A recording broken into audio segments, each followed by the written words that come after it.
Assalamu alaikum, everyone. I hope you all are good. The topic of today's lecture is orthodontic syndromes, and Dr. Alia is going to be conducting it. So, without further delay, I would ask Dr. Alia to start her lecture.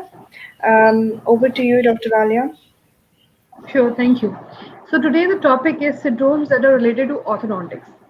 These syndromes are part one. Another part would be made in which we'll discuss the further that are remaining. Starting related to the topic here. What is a syndrome? Whenever a question comes, and this question is very common. In every other question, we have a syndrome, whether that is your ortho, that is your pathology book. So, a syndrome in itself is a group of symptoms which consistently occur together, or a condition characterized by a set of associated symptoms. अगर इसी अल्फाज में कहें, बहुत सारे आपके पास symptoms हैं जो कि एक पूरे के पूरे कंडीशन के तौर पर जब एक पेशेंट के अंदर आ जाते हैं, that is known as a syndrome. Syndromes that are related to orthodontics. वैसे तो हम जब भी बात करते हैं सिंड्रोम्स की तो हम उसको डिवाइड करते हैं, ठीक है. डिवीजन होती है कि on the basis of types, but यहाँ पे हम नॉर्मल बात करेंगे. So first of all we have cleidocranial dysplasia, या डायस्टोसिस भी इसको बोलते हैं, hemifacial microsomia, Treacher Collin syndrome, ectodermal dysplasia, cleft lip and palate and craniosynostosis. ये हमारे पास जर्नल हम आपको बताएंगे. इसके अलावा भी हमारे पास आते हैं एपर्ट सिंड्रोम, पियर रॉबिन सीक्वेंस सिंड्रोम आते हैं, स्टिकलर सिंड्रोम आता है, एडेनॉइड फेसिस आती हैं. वो हम आपको फर्दर वाले टॉपिक में बताएंगे. सबसे पहले cleidocranial dysplasia. It is a congenital disorder. कैसा डिसऑर्डर है जो कि बाय बर्थ ही पेशेंट में होता है, and affecting mostly skull, clavicle bone and dentition. Patient का स्कल में इश्यूज आते हैं, उसकी जो क्लेविकल बोन्स होती हैं वो या तो छोटी होती है जिसको हम ए प्लास्टिक कहते हैं साइज में, या फिर वो प्रेजेंट नहीं होती पेशेंट में, और उनके डेंटेशन में बहुत सारे आते हैं. अब इस पिक्चर में भी आप देख सकते हैं कि इसमें एक यंग चाइल्ड उन्होंने दिया हुआ है, उसमें आप देख सकते हैं कि the clavicle bones are missing, और वो his shoulders can meet in the midline, which is not commonly seen in the normal human being. General features. हमारे पास जनरल फीचर्स में आते हैं ब्रैकीसेफेलिक स्कल. इसमें हमने 3 स्कल्स की पिक्चर्स दी हुई हैं. ब्रैकीसेफेलिक स्कल का मतलब है, नंबर 1 जिसको मैं पॉइंट कर रही हूँ, इसका स्कल छोटा है, ठीक है. Then comes another type of a skull जिसको हम बोलते हैं मीजेंसेफेलिक स्कल, जो कि एक नॉर्मल पेशेंट का होता है, मीडियम साइज का होता है, ना बहुत बड़ा होता है ना बहुत छोटा होता है. अब थर्ड जो हमारे पास आता है, लेमन टर्म्स में आपको समझा रही हूँ, दैट इज डोरिकोसेफेलिक, जिसका स्कल जो होता है वो इट्स ग्रेटर इन साइज, ठीक है, फेस उसका बड़ा होता है. Then comes the frontal and parietal bossing. इस बेबी में आप देख रहे होंगे उसकी फ्रंटल बोन उभरी हुई है और साथ साथ पैराइटल बोन्स भी उभरी हुई है. Small face. अब नेक्स्ट कम्स, अब ये पेशेंट आप देख रहे हैं इसका चेहरा छोटा है. हाइपरटेलोरिज्म का क्या मतलब होता है? हाइपरटेलोरिज्म का मतलब होता है कि ये आप देख सकते हैं इनकी आईज में there is a large distance between in eye, both of her eyes, ठीक है. और इसका जो नेजल ब्रिज है वो बैठा हुआ है, that is the flat nasal bridges. उसके अलावा इस पेशेंट के अंदर अंडर डेवलप या एब्सेंट होती है पैरानेजल साइनसेस की. उसके बाद हमारे पास आता है वही बात जो क्लेविकल्स की मैंने बात की थी, आइदर देयर इज हाइपोप्लास्टिक, या फिर वो छोटे साइज के होते हैं, या aplastic, they are not present, and during the shoulders meet in midline. Then the last point is delayed closure of the fontanella and the cranial suture. अभी दोनों पिक्चर्स आपने देखी है, पहले में वो मिड लाइन में मिल रहा था, यहाँ पे आपको इसके डिलेड सूचर्स क्लोज होंगे, ऑल्टरनेट fontanellas क्लोज होंगे. अब हम बात करते हैं, जब भी हम बात करते हैं किसी चीज की, तो जनरल कैरेक्टरिस्टिक्स के बाद हम उसकी इंट्राओरल फीचर्स की बात करते हैं और डेंटिशन की बात करते हैं, क्योंकि as a dentist our main concern is related to the intraoral features.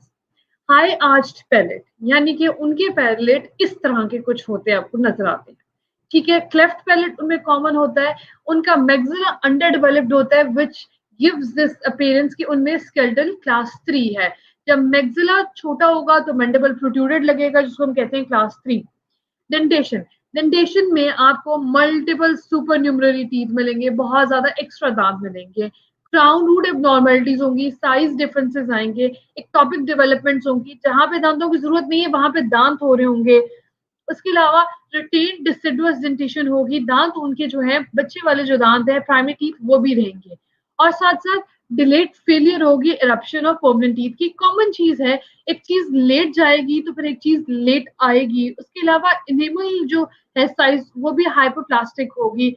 और आपके पास इन पेशेंट्स में कभी कभार आपको रिटेंशन सिस्ट भी मिलती है।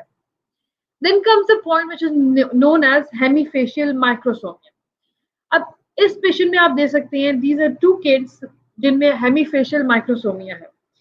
अब पहली बात general characteristics first and second branchial syndrome बोला जाता है। अब हमें पता है कि जब हमारे पास जर्नल ग्रोथ हो रही होती है तो हमारे पास first second third fourth fifth branchial होती है। तो इस सिंड्रोम को हम रिलेट करते हैं with the first and the second. Then comes it is a unilateral and always asymmetric. ऐसा नहीं है कि दोनों तरफ अफेक्टेड होती हैं, इसमें सिर्फ एक साइड अफेक्टिव होती है और यूनिलैटरल का मतलब एक साइड है। अच्छा, etiology, what is the reason? There are two main reasons जो होती है। एक होती है hemorrhage of the stapedial artery, then the last one is the loss of neurocrest cells. अब अगर हम बात करते हैं स्टेपिडियल आर्टरी की तो जर्नल आपको इंफॉर्मेशन देती हूँ। It's a branch of posterior auricular artery commonly known, और ये सप्लाई कर रही होती है हमारे स्टेपिडियस मसल को इनर ईयर में। ठीक है, जब उसका हेमरेज हो जाता है तो चांसेस आर कि पेशेंट के अंदर हेमीफेशियल माइक्रोसोमिया को मिलेगा। अब जर्नल फीचर्स क्या होते हैं पेशेंट के? उनका फेशियल एसिमेट्री होती है। आपको नजर आ रहा है इस बेबी के अंदर भी कि उसका एक साइड जो है वो अफेक्टेड है, chin deviated to the affected side. इसकी जो चिन है वो डेविएट की हुई है इसके अफेक्टेड साइड को। इसके जो कंडाइल्स होंगे और रेमस होगा वो भी हाइपोप्लास्टिक हो गए उसी एक साइड। एसोसिएटेड मसल और फेशिया जो है वो भी डेफिशिएंट होंगे या मिसिंग होंगे। Lack of tissue on the affected side of the face, और आपको नजर आ रहा होगा कि इसका एक्सटर्नल ईयर भी डिफॉर्म्ड होगा। डेंटल फीचर्स क्या होंगे? माइक्रोडोंशिया आपको मिलेंगे, अगर इसमें दांत होंगे भी तो छोटे होंगे। मिसिंग पोस्टीरियर टीथ आपको मिलेंगे जिस साइड पे अफेक्टेड होगा। डिलेड टूथ डेवलपमेंट होगी।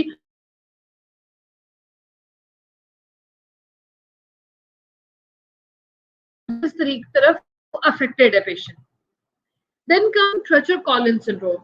Treacher-Collins syndrome is a mandibular process. और इसके अंदर जो भी हमारे पास इश्यूज आते हैं they are bilateral symmetrical abnormalities of the face. अच्छा, ओरोफेशियल फीचर्स में हमें क्या मिलता है? हाइपोप्लास्टिक सुप्राऑर्बिटल रिम्स, ये हमारे पास आ गई उसकी supraorbital rims. Then comes the down slanting या एंटी मोंग्लॉइड पैल्पेब्रल फिशर्स। आपको इसकी आईज नजर आ रही होंगी और आपको उसका प्लेन भी नजर आ रहा है। Then comes the hypoplastic malars. Hypoplastic malars ये हैं, ठीक है, उसके फेस की साइड्स आपको नजर आ रही हैं। Then comes the colobomas of your lower eyelid. आप देख सकते हैं कि इसकी लोअर आईलिड्स किस तरीके से नीचे की तरफ हुई हुई है। और इनकी पेशेंट के भी अंदर आपके पास डिफॉर्म्ड ईयर्स मिलते हैं। अच्छा, इसके अलावा पेशेंट के अंदर मिड फेस हाइपोप्लेजिया होता है, यानी कि जो उसका मिड फेस होता है वो हाइपोप्लास्टी छोटा होता है। माइक्रोग्नेथिया होता है, जॉस का इशू होता है, जॉस का साइज छोटा होता है। Hypoplastic mandibular body and ramus, वही बात आ गई कि उसका जो रेमस है और मैंडिबल का रेमस और बॉडी है वो साइज में छोटा होता है। पेशेंट के अंदर जनरली आपको क्लेफ्ट पैलेट भी मिलती है। Then comes the interior open bite, उनका मुंह आगे से खुला रहता है। हाई आर्च्ड पैलेट, जैसे मैंने पहले आपको दिखाया कि उनकी पैलेट ऊंची होती है। पेशेंट में नॉर्मली आपको मेंटल रिटार्डेशन के साथ साथ डेफनेस भी मिलती है। ये आपको अगर एक पिक्चर दे रही है, डायग्रामेटिकल पिक्चर है, ये आपको उसको नजर आ रहा है आईज उसकी किस तरीके से जा रही हैं, कोलोबोमास हो रही है, डाउन स्लेंडिंग है उसकी पैल्पेब्रल फिशर्स की, माइक्रोशिया हुआ, मालफॉर्म्ड ईयर्स हैं आपके पास, ये कोलोबोमास है, ये आपको नजर आ रहे होंगे।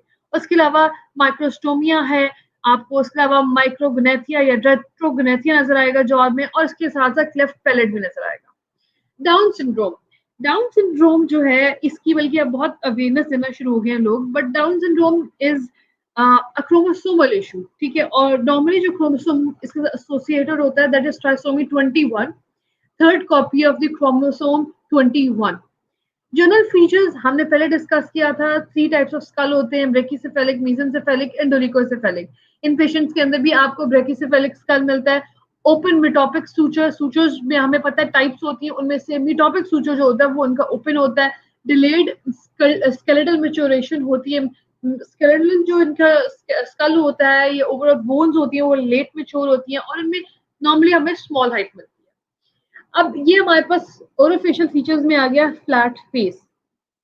वही बात कि इन पेशेंट के अंदर भी आपको फ्लैट नेजल ब्रिजेस मिलेंगे, ऑर्बिटल रिजेस भी आपको फ्लैट मिलेंगी और मैक्सिला भी मोग्लॉइड, और उसके साथ साथ आपको नजर आ रहा होगा इनमें भी अप स्लैंटिंग, पर इनमें डिफरेंट ये है कि इनमें अप स्लैंटिंग होगा, वो एंटी मोंग्लॉइड था, यहाँ पे मोंग्लॉइड पैल्पेब्रल फिशर्स हमें मिलेंगी। ठीक है, और वही हमने जो पहले डिस्कस किया था कि there will be a difference distance, there will be a quite a difference between two eyes.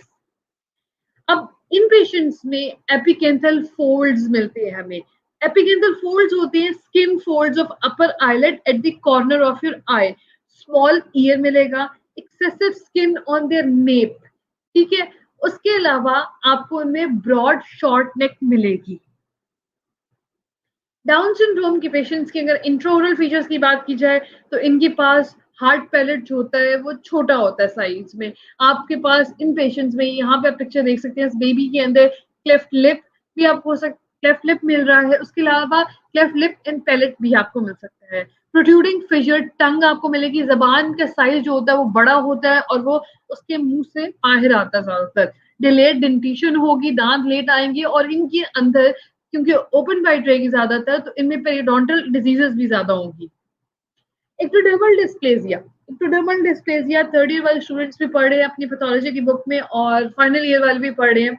और हमारे पास एक्टोडर्मल डिस्प्लेजिया जो था इस साल हमारे पास आया था, उसके अंदर ऑस्पी की क्वेश्चन आई थी और पिक्चर दी हुई थी बेबी के, और थर्ड ईयर में भी एक क्वेश्चन था ऑस्पी का जो कि 5 मार्क्स रखता है। Genetic disorder affecting the development or function of your teeth, hair, nails and sweat glands. In patients के एक तो बाल आपको जनरली व्हाइट मिलते हैं, उसके अलावा इनमें स्वेट ग्लैंड्स की भी डेफिशिएंसी होती है। और एक चीज बताते जाऊं कि जिन लोगों में स्वेट ग्लैंड नहीं होता वो अपने बॉडी की थर्मोस्टेट को या टेम्परेचर को रेगुलेट नहीं कर पाते, तो थर्मो रेगुलेशन ऑफ टेम्परेचर में नहीं होती और इस वजह से ये लोग ज्यादा देर बाहर गर्मी में नहीं रह सकते। एक्टोडर्मल डिस्प्लेजिया में आपके पास थिन स्पार्स हेयर मिलेंगे जैसे इस बेबी में है, उसके अलावा एब्सेंस ऑफ स्वेट ग्लैंड्स मिलेंगे, मिसिंग टीथ मिलेंगे, ओलिगोडोंटिया जिसको हम बोलते हैं, cleft lip and palate, cleft discontinuity of the tissues most common. अच्छा, अब उसके अलावा ये एक्टोडर्मल डिस्प्लेजिया की बात यहाँ पे खत्म कर दी। अब हम बात करेंगे cleft lip and cleft palate की। As a third world country हमें समझना चाहिए कि क्लेफ्ट लिप एंड पैलेट जो है वो हमारे मुल्क में इट्स वेरी कॉमन। और अगर हम लेमन टर्म में बात करते हैं पैलेट के बारे में, क्लेफ्ट का मतलब हो गया कि डिसकंटिन्यूटी ऑफ टिश्यूज, पेशेंट के आगे एरिया में टिश्यूज नहीं है। और दूसरे टर्म्स में अगर हम पैलेट की बात करते हैं तो हम कहेंगे फरो इन द पैलेट। ये बहुत इंपॉर्टेंट बीसीक्यू है, वेरी इंपॉर्टेंट बीसीक्यू है। उसके अलावा हम दूसरा नाम भी इसको दे सकते हैं, breach in the continuity of palate. और ये नॉर्मली पेशेंट में बाय बर्थ होता है, तो वही बात आ गई, most common congenital defect affecting the face and the jaws. इसमें males are more commonly affected, but अगर इसमें जनरली बात करें तो क्लेफ्ट लिप एंड पैलेट में आगे वो डिफरेंस आ जाता है कि क्लेफ्ट लिप और पैलेट मेल्स में ज्यादा कॉमन है या फीमेल्स। अच्छा, अगर हम बात करते हैं तो ये दोनों जो है ना वो डेंटोस्केलेटल एरियाज को अफेक्ट करते हैं। ठीक है, पेशेंट के पास मिसिंग टीथ होते हैं, मोबाइल टीथ होते हैं, सुपरन्यूरल टीथ आपको मिल सकती हैं, पेशेंट के अंदर क्रॉस बाइट्स होती हैं, कैरीज इनमें बहुत ज्यादा होने के चांसेस होते हैं, इनेमल डिफेक्ट्स ज्यादा होते हैं और इम्पेक्टेड टीथ भी हमें इन पेशेंट्स में मिलते हैं। हम आगे पढ़ते हैं, एटियोलॉजी क्या, वेरी इंपॉर्टेंट। ये तो बल्कि मेडिसिन और सर्जरी वाले जो है थर्ड ईयर में उनका भी क्वेश्चन है क्लेफ्ट लिप एंड पैलेट से। 4th and 8th week ये BCQ है, ठीक है। It normally occurs in the 4th and the 8th week. टेराटोजेंस होते हैं, टेराटोजेंस हमारे पास एक कॉज हो सकती है, उसके अलावा genetic, smoking, nutritional deficiencies, environmental problems and syndromes जो कि इससे एसोसिएट करते हैं। सबसे पहले हम बात करेंगे teratogens. Teratogenic exposure during early intrauterine life, आपके पास एस्पिरिन जो है वो cleft lip and cleft palate कर सकते हैं, सिगरेट स्मोकिंग, हाइपोक्सिया और डायलेंटीन, 6 मार्केप्टोप्यूरिन, एन वॉल्यूम, जो कि एक मेडिसिन तौर पे भी हम इसको यूज कर रहे हैं. Genetics can run in families due to a single gene. If parent is affected, increased chance of inheriting gene. यानी कि अगर आपके पेरेंट में है या आपकी फैमिली में आपको मिल रहा है, तो there is a slight chance कि आपके अंदर भी वो आने की प्रोबेबिलिटी है. अच्छा, उसके अलावा nutritional disturbances, folic acid excessive, vitamin A intake, environmental agents जिसमें हमारे पास आ जाता है पेस्टिसाइड्स, इंसेक्टिसाइड्स एंड हेक्साक्लोरोबेंजीन. सिंड्रोम्स कौन कौन से एसोसिएटेड है? पियर रॉबिन सीक्वेंस सिंड्रोम हमारे पास आ गया. ट्रेशर कॉलिन सिंड्रोम हम पहले पढ़ चुके हैं.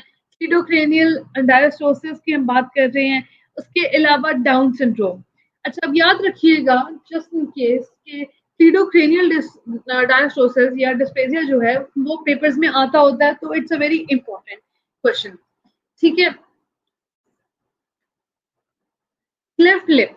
अब क्लेफ्ट लिप कब होता है? क्लेफ्ट लिप अकर होता है 6 week of intrauterine development, occurs due to a failure of fusion between the median and the lateral nasal prominences. ये हमारे पास एक पिक्चर आ रही है.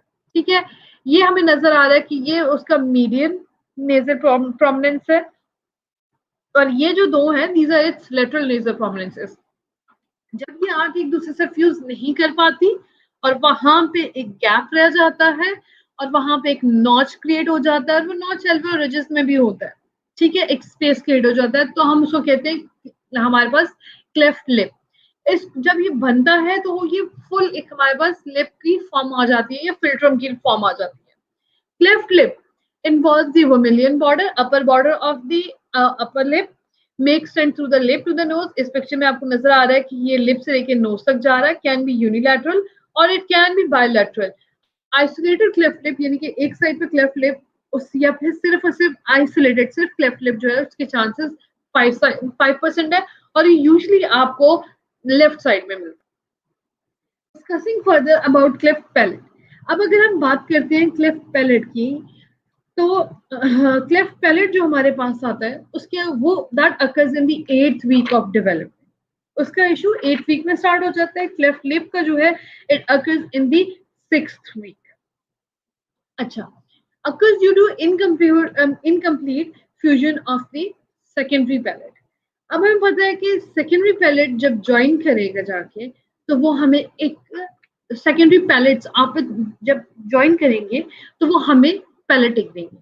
मगर अगर ये सेकेंडरी पैलेट हमारे प्राइमरी पैलेट के साथ जाके नहीं ज्वाइन करेगा तो हमें एक स्पेस क्रिएट हो जाएगी या डिसकंटिन्यूटी ऑफ टिश्यूज आ जाएंगे जिसको हम नाम देंगे क्लेफ्ट पैलेट का.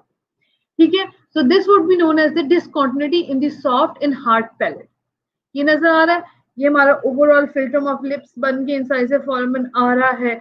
अब यहाँ पे आके अगर आपका पैलेट नहीं ज्वाइन करता तो फिर हमें ये क्लेफ्ट पैलेट.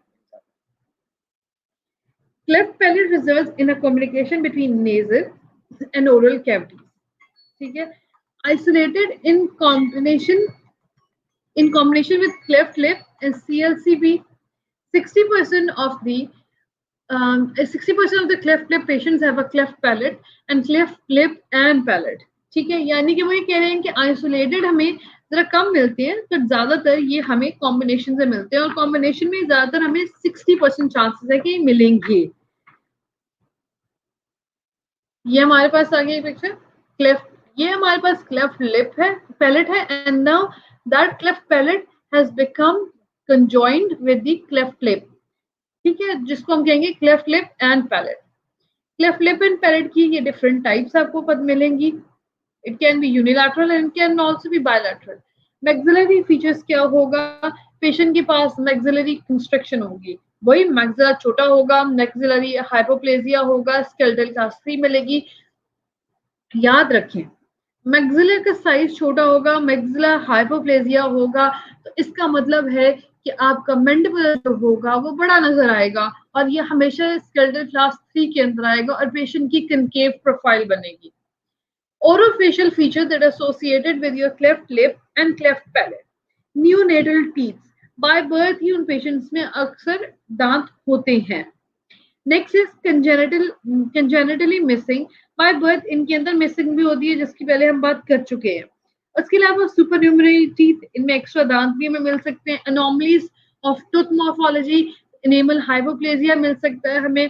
पेशेंट के अंदर हमें क्रॉस बाइट्स भी मिल सकती हैं जो कि मैं पहले डिस्कस कर चुकी हूँ इससे related.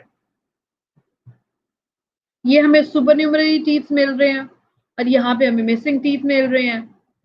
Then comes the craniosynostosis, premature fusion of your cranial sutures resulting in a disproportionate growth of the cranial bones as a consequence that of the facial bones. कहते हैं कि आपके पास जो cranial sutures हैं वो जल्दी बंद हो जाते हैं और एक अजीबोगरीब की एक disproportionate growth होती है आपकी cranial bones की, और एज अ रिजल्ट आपका जो फेशियल बोन्स है उसके अंदर भी उसके कॉन्सिक्वेंसेस आना शुरू हो जाते हैं। सूचर्स जब भी प्रीमेच्योर क्लोज होंगे आपका क्रेनियल बेस खराब, बोन्स खराब होंगे और क्रेनियल बोन्स के साथ फेशियल बोन्स भी अफेक्ट होंगी। ये उन्होंने एग्जांपल दी हुई है। ठीक है, नॉर्मल स्कल होता है, ये पहले हमने जो मीटोपिक सूचर की बात की थी। अब वो नॉर्मल स्कल जब डेविएट कर जाता है और उसके सूचर्स जो है पहले बंद होते हैं तो फिर हमारे पास इस तरीके से बनते हैं। ठीक है, प्लेगियोसेफेली, स्केफोसेफेली एंड ट्रिग्नोसेफेली। ट्रिग्नोसेफेली में आपको मिटोपिक सिनोस्टोसिस मिल रहा है और स्केफोसेफेली में आपको सजाइटल या सेजिटल सिनोस्टोसिस मिल रहा है। प्लेगियो में आपको यूनिलैटरल कोरल सिनोस्टोसिस मिल रहा है, या लिम्बॉइड सिनोस्टोसिस मिल रहा है। ये हमारे पास एग्जांपल्स हैं। Examples of craniosynostosis syndromes. अब उसने बोला है कि अगर आप थोड़ा सा याद रखें, मैंने पहले डिस्कस किया था कि बहुत सारे सिंड्रोम्स हम आगे डिस्कस करेंगे, तो ये उसकी एग्जांपल मैं आपको दे रही हूँ। ठीक है, कि क्रेनियोसिनोस्टोसिस की आगे फिर 3 सिंड्रोम्स हैं, ये एग्जांपल्स आती हैं। वो 3 कौन सी हैं? क्रूजॉन सिंड्रोम। ठीक है, क्रूजॉन सिंड्रोम क्रूजॉन सिंड्रोम जो है हमारे पास, उसके अंदर भी हम उसका दूसरा नाम कहते हैं कि इसके अंदर हमारे पास प्रीमेच्योर क्लोजन और सूचर्स है। उसके अलावा वो ये कहते हैं कि इसमें क्या प्रॉब्लम्स होते हैं कि आईज जो होती हैं या बल्जिंग आउट सॉकेट्स होती हैं, हाइपोटिलोरिज्म हमें मिलता है, अंडर डेवलप्ड आईज इन पेशेंट्स में मिलती है। अच्छा, बाकी ये है कि हमारे पास फिर एक आती है condition Apert syndrome. Apert syndrome की जो कैरेक्टरिस्टिक्स है वो है सिंडिक्टली। उसमें हमारे पास फिंगर्स ऑफ हैंड और फुट जो होते हैं, हाथों की और पाँव के हाथ जुड़ी होती है फिंगर्स, और इन पेशेंट्स के अंदर हमें फ्लैट मिड फेस मिलता है या मिड फेस डेफिशिएंसी मिलती है। फिर आता है प्फाइफर सिंड्रोम, भी हमारे पास एक आता है। ये आगे Crouzon syndrome. Crouzon syndrome, prenatal fusion of the superior and posterior sutures of maxilla along the wall of the orbit। In patients के अंदर क्या होता है कि सूचर्स जो होते हैं मैक्सिला के, उनमें फ्यूजन हो जाती है। ठीक है, प्रीनेटल फ्यूजन, यानी कि नॉर्मली क्या होता है कि कैरेक्टरिस्टिक ग्रोथ की डेवलपमेंटल स्टेजेस होती हैं, बट इसके अंदर नेटल पीरियड से पहले ही फ्यूजन हो चुकी होती है। ठीक है, सूचर्स की ऑफ मैक्सिला की, और वो किसके साथ जाके ज्वाइन कर रहे होते हैं? Along the wall of the orbit. यानी कि हमारे पास जो ओवरऑल मिड फेस डेफिशिएंसी आती है वो मैक्सिला के सूचर्स की या फेस की जो आती है, फेशियल बोन्स की, वो इसकी वजह से आती है कि उसकी मैक्सिला के साथ उसकी वॉल ऑफ ऑर्बिट्स भी जल्दी बंद हो जाते हैं। ठीक है, अब वही बात करते हैं कि जब ये एक्सटेंड करते हैं हमारे क्रेनियल वॉल्ट में पोस्टीरियरली, तो ये क्रेनियल डिस्टॉर्शंस क्रिएट कर देते हैं, और fusion of the orbital area prevents downward forward growth of the maxilla. हमें with the passage of time जो ग्रोथ फेवर करती है वो होती है डाउनवर्ड फॉरवर्ड। तो जब ऑर्बिटल एरियाज पहले ही मैक्सिला के सूचर्स के साथ, पोस्टीरियर सूचर्स के साथ जाके ज्वाइन हो जाते हैं, तो फिर क्या होता है? प्रॉब्लम यही आती है कि उनकी आगे से ग्रोथ नहीं होती और पेशेंट्स के अंदर स्वेयर मिड फेस डेफिशिएंसी हो जाती है। ठीक है, clinical features of Crouzon syndrome, severe mid face deficiency, इन सब में आप देख सकते हैं इनमें मिड फेस की डेफिशिएंसी है। प्रोट्रूजन ऑफ आईज, आईज बाहर की तरफ है, बल्जिंग है। Exophthalmos, under developed maxilla, maxilla इनका डेवलप नहीं है। ट्रू एक्सट्रूजन, बहुत ज्यादा बाहर है due to raised intracranial pressures due to cranial suture fusion. इन पेशेंट्स के अंदर इंट्राक्रेनियल प्रेशर भी इंक्रीज होता है. हाइपोटेल्यूरिज्म, वही वाली बात जो मैंने पहले डिस्कस की थी कि इनके अंदर स्पेस ज्यादा होता है बिटवीन द बोथ आईज. इनका अपर लिप शॉर्ट होता है. Intraoral features, high short parietal wall, यानी कि इनका पैरेटल वॉल ऊंचा भी होता है बट नैरो होता है. और नॉर्मली इनके अंदर वी शेप मैक्सिलरी आर्च मिलती है, क्लास सी मालोक्लूजन मिलती है, और क्राउडिंग होती है इनके अपर टीथ में, क्योंकि हमने पहले डिस्कस किया कि इनका पैरेटल वॉल्ट जो होता है वो नैरो होता है. ट्रीटमेंट क्या होती है? आपको सर्जिकल ट्रीटमेंट देनी पड़ती है. वो सर्जिकल ट्रीटमेंट जो है वो रिलीज करती है उन सूचर्स को. ठीक है, releasing of the synostosis of cranial sutures. अगर इन जनरल हम समझते हैं तो जो अर्ली क्लोजर है, जो जल्दी बंद हुए सूचर्स, उनका नाम ही जो है सिनोस्टोसिस है. Achondroplasia, short-limbed dwarfism with enlarged head, genetic disturbance in the endochondral ossification. Achondroplasia जो है ये हमें नॉर्मली जो पेशेंट्स हमें मिलते हैं वो हमें पता है उसको हम एसोसिएट ही करते हैं विद ड्वार्फिज्म. शॉर्ट लिम्स होते हैं, इनमें मिड फेस डिफिशिएंसी होती है, lack of forward translation of maxilla इनमें हमें मिलता है, और डिक्रीज ग्रोथ ऑफ कार्टिलेज होती है in the cranial base. Clinical feature, small stature, size छोटा होता है, शॉर्ट क्रेनियल बेसिस होती है विद अर्ली सफिनो-ऑसिपिटल क्लोजर. अब हमने पहले बात कर दी, मैंने डिस्कस कि इनके अंदर डिक्रीज्ड ग्रोथ होती है कार्टिलेज की इनके क्रेनियल बेस में. लो नेजल ब्रिजेस होते हैं, इनका फोरहेड जरा प्रोमिनेंट होता है, और मिड फेस डेफिशिएंसी होती है. बोइंग ऑफ लेग्स मिलती है हमें, बोइंग ऑफ लेग्स के साथ वैडलिंग गेट हमें मिलता है. स्पाइनल लॉर्डोसिस, इनके स्पाइनल इश्यूज भी होते हैं. Short metacarpals and phalanges fingers, और इनके पाम छोटा होता है. उसके अलावा similar length of fingers, incomplete extension of elbows. Next question, fetal alcoholic syndrome, जो कि बहुत इंपॉर्टेंट क्वेश्चन है, बहुत कॉमन क्वेश्चन है, और ये बार बार क्वेश्चन पेपर्स में आता है. और ये उसके साथ साथ इसके अंदर जो बड़ी इंपॉर्टेंट चीज है वो पूछी जाती है कि इज दिस, जैसे हमारे एरिया में सिर्फ बीसीक्यूज आते हैं, तो पूछा जाता है is this the discriminating feature or it is the associated feature. तो fetal alcoholic syndrome जो होता है, इसमें मदर जो होती है वो अपने फर्स्ट ट्राइमेस्टर के अंदर she consumes high levels of alcohol during first trimester. Fetal alcohol syndrome नाम से समझ आना चाहिए कि it is associated with alcohol. अच्छा, अगर हम इसकी बात करते हैं stages of embryonic craniofacial development में, तो ये डे 17 के लगभग होता है जब जर्म लेयर फॉर्मेशन हो रही होती है और इनिशियल ऑर्गेनाइजेशन हो रही होती है स्ट्रक्चर्स की. अब क्या वो कहता है कि it is the critical time of organogenesis in neural plate and germ layer formation. वही बात आ गई, मेरी वाली बात ही. अब वो क्या कह रहा है कि व्हाट आर इट्स करेक्टरिस्टिक्स, क्या है हमारे पास पेशेंट्स की. तो पेशेंट की जो करेक्टरिस्टिक्स हैं वो two different types हैं, discriminating and the other one is the associated feature. Discriminate जो इनको करते हैं वो है short palpebral fissures. इनके palpebral fissures eyes की ये वाले एरियाज हैं वो छोटे होते हैं. ठीक है, इनके पास फ्लैट मिड फेस होता है, इनका नोज शॉर्ट होता है, इनका फिल्ट्रम जो होता है वो इनडिस्टिंक्ट होता है, वो इतना नोटिसेबल नहीं होता या छोटा होता है, और उसकी वजह से इनके अपर लिप भी छोटा होता है. एसोसिएटेड फीचर्स क्या है इन पेशेंट के पास? सबसे पहले आपके पास एपिकेंथल फोल्ड्स आते हैं, ठीक है, जो कि हमने बात की थी कि हमें डाउन सिंड्रोम में मिलते हैं.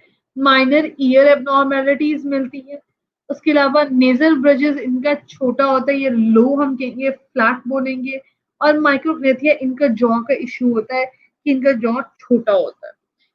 ठीक है, this is the end of the lecture. Thank you. Thank you so much. अगर किसी का कोई सवाल है, if anybody has any question, they can post it in the comment section and we'll get back to you. Thank you so much for giving us your time, Dr. Alia. And Thank you. We're gonna hope to see you soon again soon. Allah Hafiz. Love.